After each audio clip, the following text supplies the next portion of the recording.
8월 30일 월요일 새벽 기도회를 시작하겠습니다. 찬송가 374장 찬양하겠습니다.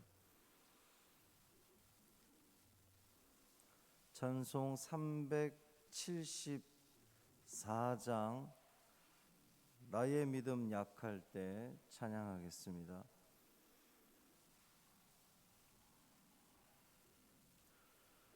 나의 믿음 약할 때에 주가 붙드네. 마귀 나를 꾀일 때 주가 붙드네. 나를 붙드네. 나를 붙드네. 사랑하는 나의 주 나를 붙드네. 우리 구주 아니면 서지 못하네. 나의 사랑 식을 때 주가 붙드네.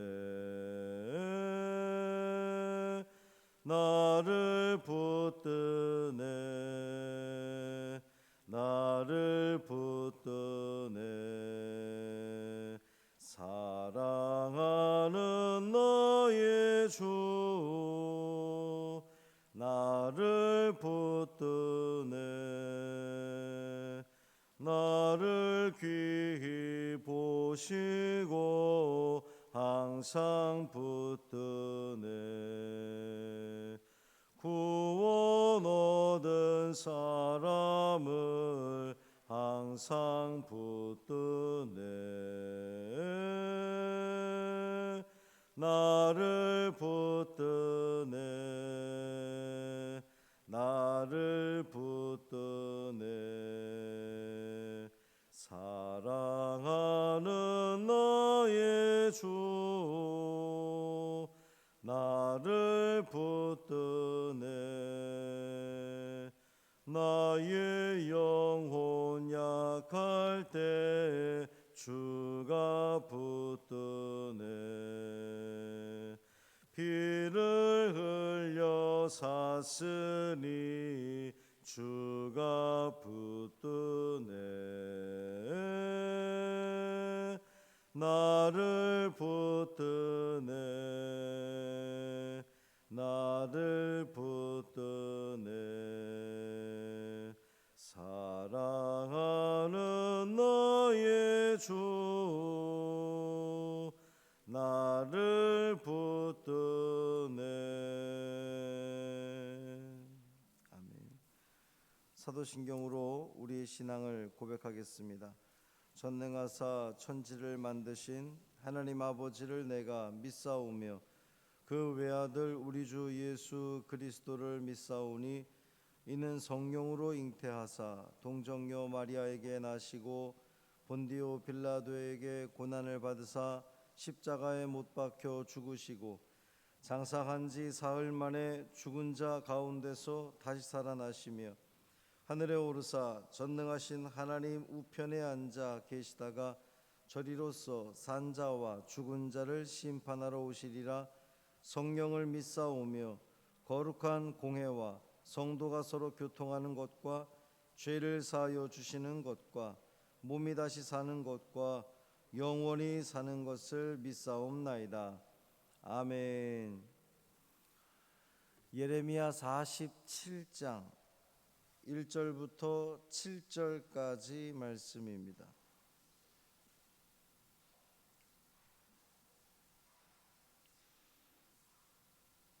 구약성경 1126쪽 예레미야 47장 1절부터 7절까지 말씀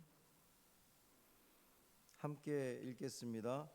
바로가 가사를 치기 전에 블레셋 사람에 대하여 선지자 예레미야에게 임한 여호와의 말씀이라. 여호와께서 이와 같이 말씀하시되 보라, 물이 북쪽에서 일어나 물결치는 시내를 이루어 그 땅과 그 중에 있는 모든 것과 그 성읍과 거기에 사는 자들을 휩쓸리니 사람들이 부르짖으며 그 땅 모든 주민이 울부짖으리라. 군마의 발굽 소리와 달리는 병거 바퀴가 진동하는 소리 때문에 아버지의 손맥이 풀려서 자기의 자녀를 돌보지 못하리니 이는 블레셋 사람을 유린하시며 두로와 시돈에 남아있는 도와줄 자를 다 끊어버리시는 날이 올 것임이라. 여호와께서 갑돌 섬에 남아있는 블레셋 사람을 유린하시리라. 가사는 대머리가 되었고 아스글론과 그들에게 남아있는 평지가 잠잠하게 되었나니 내가 내 몸 배기를 어느 때까지 하겠느냐. 오호라 여호와의 칼이여, 내가 언제까지 쉬지 않겠느냐. 내 칼집에 들어가서 가만히 쉴지어다. 여호와께서 이를 명령하셨은즉 어떻게 잠잠하며 쉬겠느냐.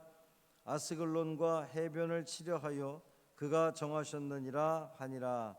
아멘. 이 말씀은 하나님 말씀입니다.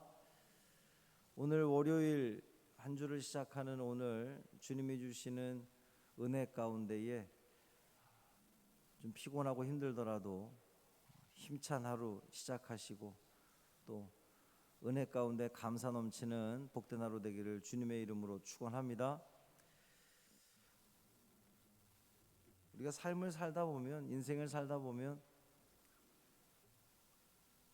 공연히 나를 싫어하고 괴롭히는 이들이 있기 마련입니다. 그 기간이 길어지면 길어질수록 참 인내하기가 벅차기도 하고 힘들기도 하죠. 그럴 때 여러분 어떻게 하셨습니까? 지금까지 생을 살아오면서 그런 일들이 누구나 다 뭐 한두 번씩은 있을 법한데 그런 일들이 있을 때 여러분은 어떻게 넘기셨습니까? 눈에는 눈, 이에는 이. 그래서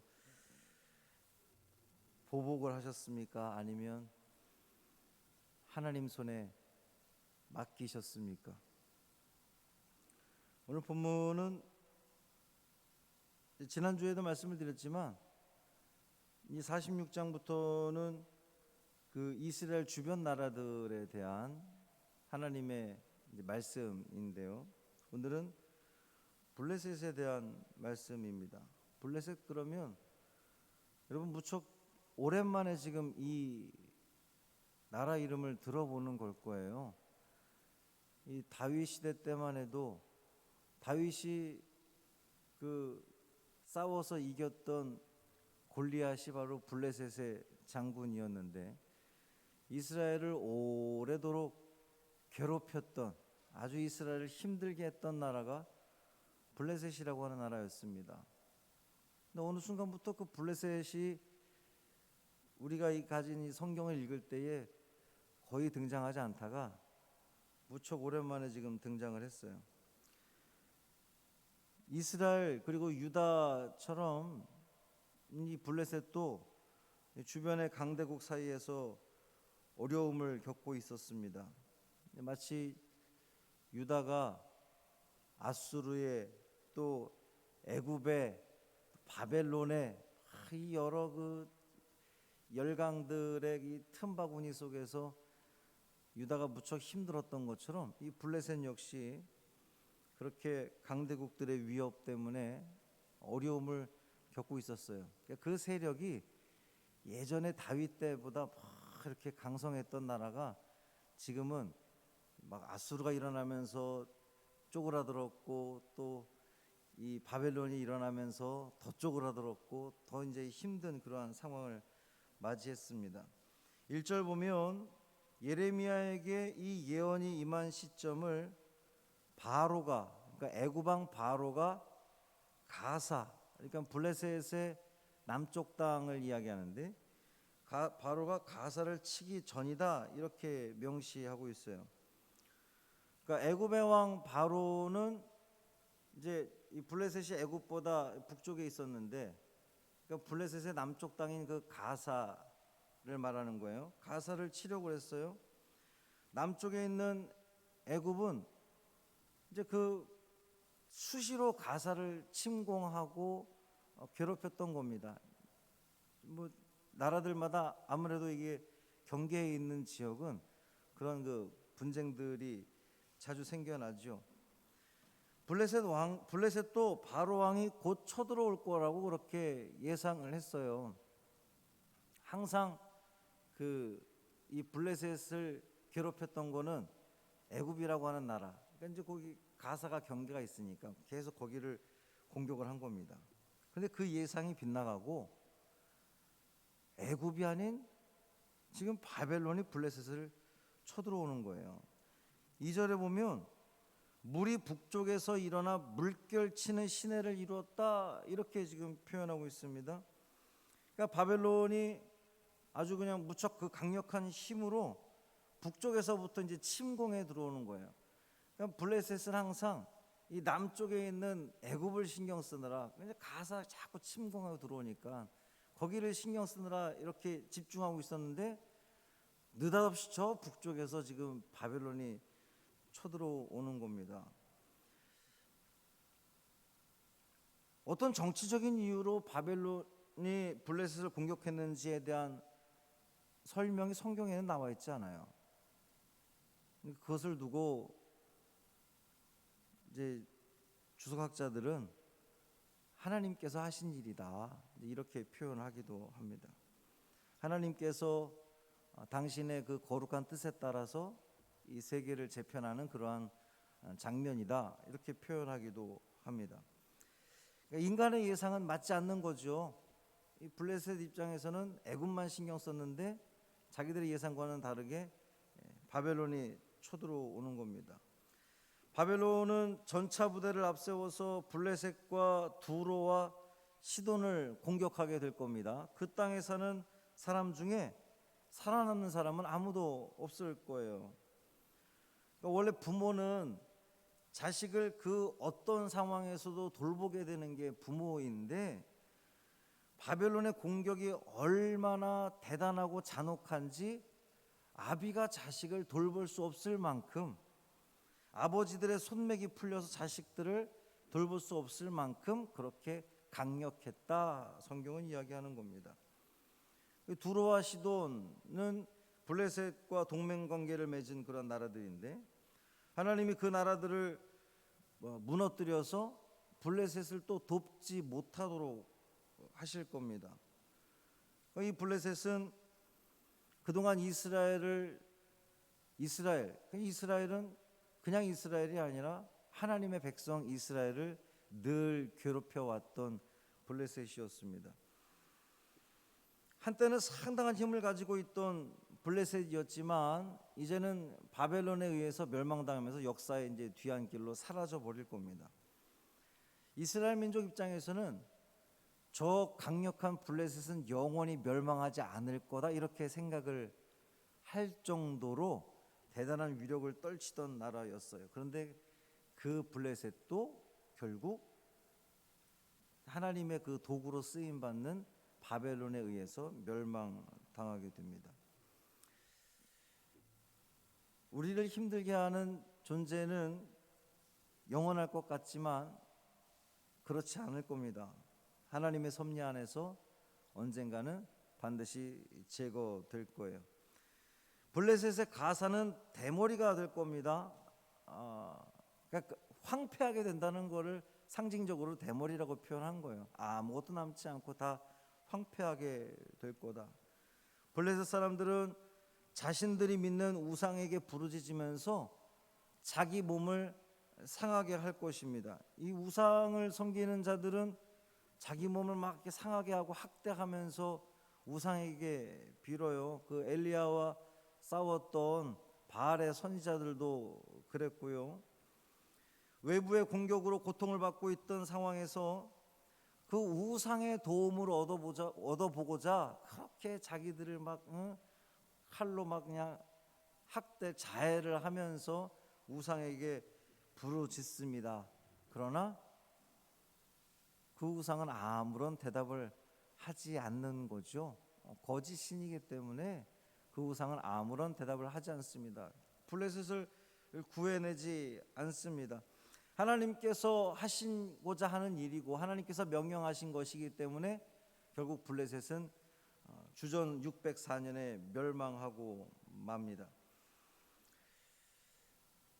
이 와중에 프랜시스 베이컨이라고 하는 사람이 이런 이야기를 했어요. 복수할 때 인간은 적과 같은 수준이 됩니다. 그러나 용서할 때는 그는 원수보다 훨씬 더 우월한 사람이 됩니다. 이런 말을 했다고 그래요. 우리를 괴롭히는 존재가 누구든 하나님께 맡기시기를 바랍니다. 하나님께서 당신의 뜻 가운데에, 당신의 계획 가운데에 해결하실 거예요. 다윗이 사울을 얼마든지 제거할 수 있는 기회가 있었지만 그러지 않고 다윗은 철저히 하나님께 맡겼습니다. 그럴 때 하나님께서 다 당신의 뜻 가운데, 섭리 가운데 그 모든 다윗의 대적들을 제거해 주시는 것을 우리는 성경을 통해서 알 수가 있어요. 우리는 맡기고 우리가 해야 할 일은 그 어떤 원수라도 용서하는 거죠. 우리가 해야 할 일은 용서하는 겁니다. 우리를 괴롭히는 그 모든 대적들은 하나님께서 해결해 주실 겁니다. 그러니 여러분 너무 마음 조려하지 마시고 마음에 또 상처 때문에 힘들어하지 마시고 전적으로 다 주님께 맡기셔서 혹은 그 대적들로 인하여서 나를 괴롭히는 사람으로 인해서 내가 너무 힘들더라도 하나님 감사합니다. 그 사람 때문에 내가 더 하나님께 나의 이 마음을 토로하고 내가 하나님께 기도할 수 있게 하셨으니 오히려 감사합니다. 이렇게 고백을 하시면 주님께서는 그 때가 언제가 될지 나는 알지 못하지만 반드시 그날을 오게 하셔서 여러분께 평강을 주는 날이 반드시 올 겁니다. 그 믿음 가지고 오늘도 성실하게 신실하게 최선을 다해 살아가는 이 하루가 되기를 주님의 이름으로 축원합니다. 살아계신 아버지 하나님 감사합니다. 오늘도 말씀으로 우리에게 은혜를 주시니 감사드립니다. 그동안 하나님의 백성 이스라엘을 그토록 괴롭혔던 블레셋, 결국 하나님의 섭리 가운데에 하나님의 도구로 쓰임 받았던 그 바벨론을 통하여 당신의 백성들을 괴롭혔던 것을 제거해 주시는 하나님의 모습을 보게 됩니다. 오늘을 살아가는 우리들도 공연히 나를 힘들게 하고 이유 없이 나를 괴롭히고 나에게 말로 상처를 주고 또 어려움을 주는 이들이 있기도 한데 주님, 오늘 말씀을 통하여 우리는 다시 한번 고백하기를 전적으로 다 주님께 맡기오니 주님께서 해결해 주옵시고 나에게 평강을 주옵소서 기도하는 내가 되겠습니다. 나에게 맡겨진 일들은 그저 그 어떤 상황 속에서도 용서하고 사랑하는 것이라 그렇게 말씀을 하셨사오니 주님 그 말씀 우리 마음에 새기게 하여 주옵시고 사랑하고 또 용서하고 전적으로 다 주님께 맡김으로 하나님의 섭리 가운데 그 모든 것들을 이루어 가시는 주님을 온전히 신뢰하며 나아가는 우리가 되게 하여 주옵소서. 다 맡기고 나니 우리의 마음이 평안해집니다. 편안해집니다. 기쁨이 생깁니다. 절대로 이제 두려움이 사라졌습니다. 이 믿음 가지고 이 하루도 잘 살아내는 우리 모두 되게 하여 주옵소서. 우리 사랑하는 성도들 백신을 접종한 후에 그 후유증으로 인하여서 힘들어하는 성도들도 있습니다. 주께서 찾아가 주시고 어루만져 주시고 새 힘 주시고 자리를 툴툴 털고 다 일어나서 또 주의 성전에 나와 주님을 예배하며 주님을 잘 섬기는 우리 모두 되게 하여 주옵소서. 오늘도 백신을 접종하는 성도들과 함께 하여 주옵시고, 두렵고 떨리는 가운데 시작되는 이 접종이 그들에게 주님이 함께 하심으로 말미암아 평안을 주시고 또 담대함을 주시고 건강함을 통하여서 주님의 일 더욱더 잘 감당하는 우리 모두 되게 하여 주옵소서. 한날의 삶을 온전히 주님께 맡기기를 원하며 우리 주 예수 그리스도의 이름으로 축복하며 기도합니다. 아멘. 하늘에 계신 우리 아버지여, 이름이 거룩히 여김을 받으시오며 나라가 임하시오며 뜻이 하늘에서 이루어진 것 같이 땅에서도 이루어지이다. 오늘 우리에게 일용할 양식을 주시옵고 우리가 우리에게 죄 지은 자를 사하여 준 것 같이 우리 죄를 사하여 주시옵고 우리를 시험에 들게 하지 마시옵고 다만 악에서 구하시옵소서. 나라와 권세와 영광이 아버지께 영원히 있사옵나이다. 아멘.